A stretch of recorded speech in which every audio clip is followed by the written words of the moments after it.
Hey there, my name is Michael Strauss. I'm from Mike's BBQ in South Philadelphia. We do a pit-to-plate barbecue. Today I'm going to show you how we do a ribeye. I call it a cowboy ribeye because we use coffee. It's going to be one of our main ingredients in the rub. So the first thing we're going to do is we're going to put our rub together. Very simple. I like to put 2 tablespoons pepper, a couple nice chunks of Maldon salt, a little bit of cumin, about half a tablespoon, a little bit of garlic powder. One thing that we do at the restaurant is all our rubs we use granulated rather than powder. It sticks to the meat a lot better, gives it a little bit more texture. About a half teaspoon of onion powder. And then because it is coffee, we're going to use 2 tablespoons of coffee. And the coffee of our choice today is La Colombe. This is their Corsica blend. It has hints of chocolate, red wine, and spices. I feel like this is going to go really good with our steaks. So we're going to give that a little rub. Little mixy mix. Nice.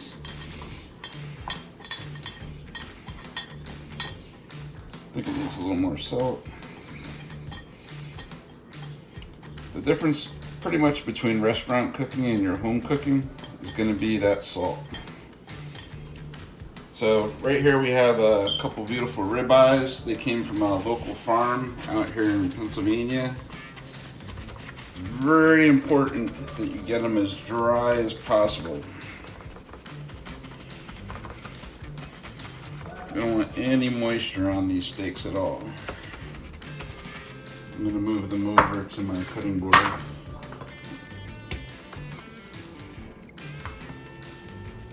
First we're going to season the backside.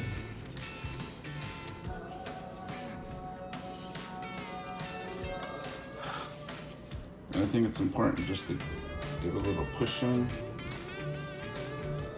Season the top.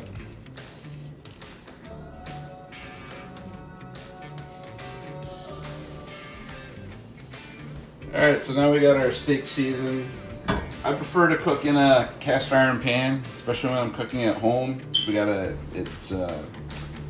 Heat stays very even. It can get very hot. The meat is going to get a nice caramelization on it. It's going to be pretty awesome. So I'm adding a little canola oil to my pan here. Make sure it's hot. I've had this cast iron pan for probably about 20 years. It's very well seasoned. So we're just making sure that's hot. We're gonna add our steak right in there.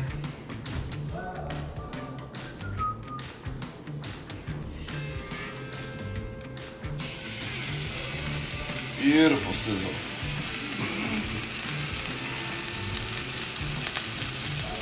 Caramelization is starting to happen.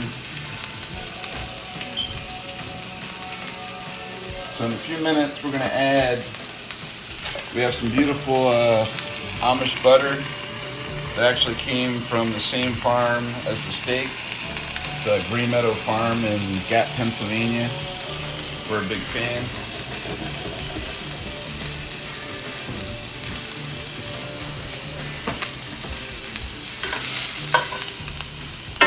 So we're just going to let this get happy.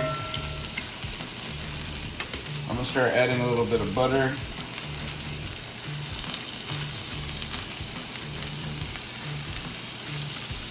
I also like to add some fresh herbs. Add a little rosemary, thyme, a little more rosemary and thyme.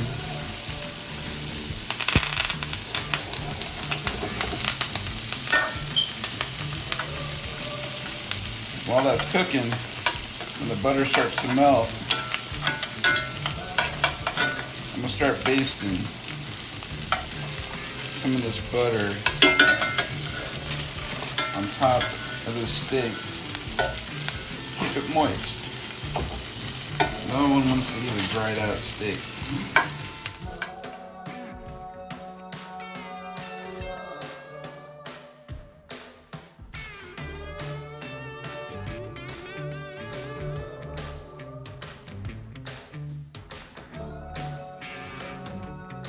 Perfectly okay to take your steak out of that refrigerator, let it sit on the counter 30 minutes, 45 minutes until it gets to room temperature. It's going to cook a lot more even, and you're going to get a better result.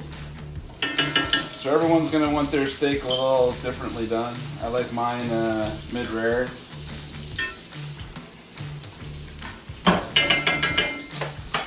When you touch this, see how it gives back. Let's check the other side.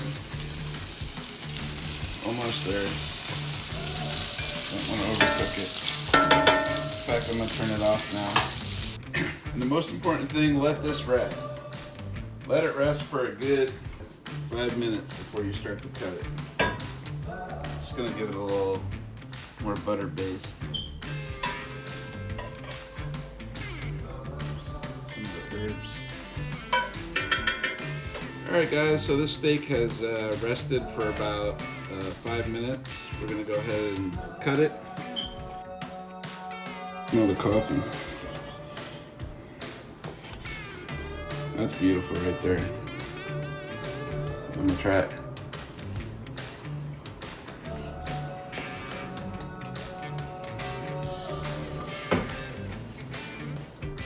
That's excellent. So hopefully you guys can try this at home, and I'll see you at Mike's Barbecue for some barbecue. Thank you.